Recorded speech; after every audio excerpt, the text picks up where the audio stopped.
Hey, this is Cindy from cindybidar.com. A few of you have asked about how I set up this Zap to create a new Google Doc when I add a card to a particular list in my Trello board. So I thought I would walk you through the setup here.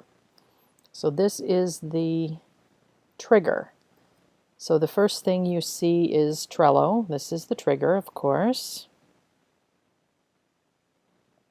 I have it triggered when a card is moved to a list. So this particular Zap is going to create a Google Doc when my blog post card is added to the drafting list. So if you've seen my Trello board, well, you probably haven't seen my Trello board for blogging yet, but when you see my Trello board for blogging, what you will see is I have several different lists in there. I have a list for ideas, I have a list for researching, I have a list for drafting, a list for formatting. Different people can have, can be assigned to the card in each of those lists based on what's going on in that particular list.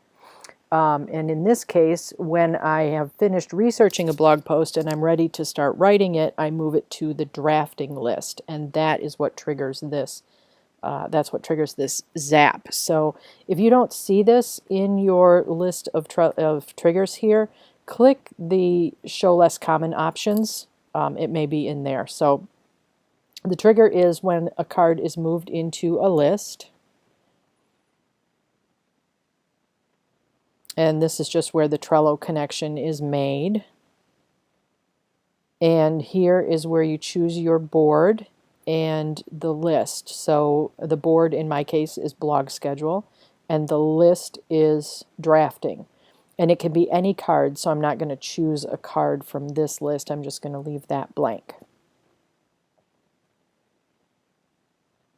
And then this is just the test ones. I'm going to skip over this because I've already tested this. I know it works. Then the action that I want Zapier to do is in Google Docs, and I want to create a document from text.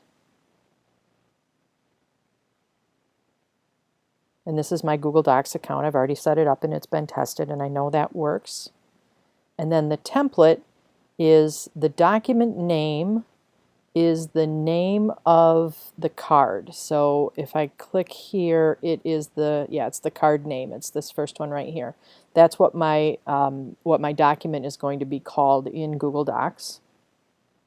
And then the document content, what I'm pulling in is the card description and also the card URL. And there's a reason why I do that. I'll show you in a minute. And then I want this document to be created in a specific folder. So it's in my blog folder here.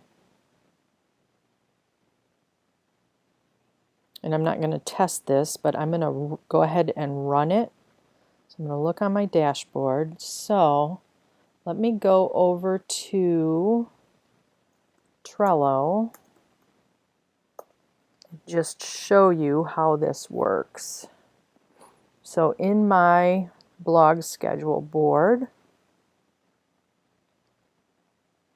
if I have this card right here, how to use Amazon S3 to manage your course materials, if I'm ready to start writing that, I can move that over to this board, and that's going to trigger that Zap to run. So let me open up my Google Docs.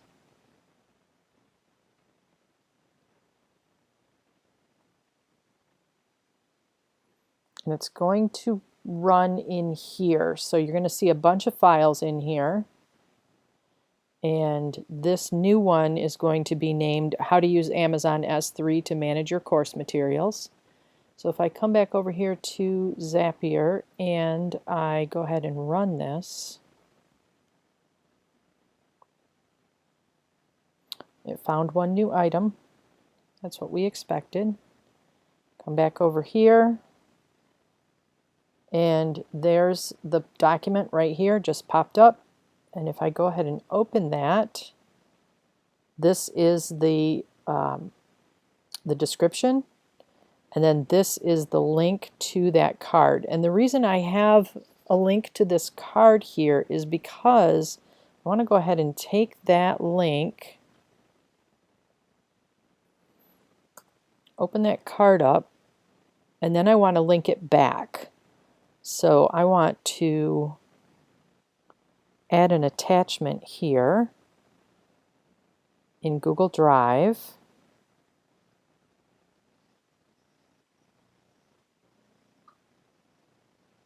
And I know it's in the blog folder, and it's this one right here.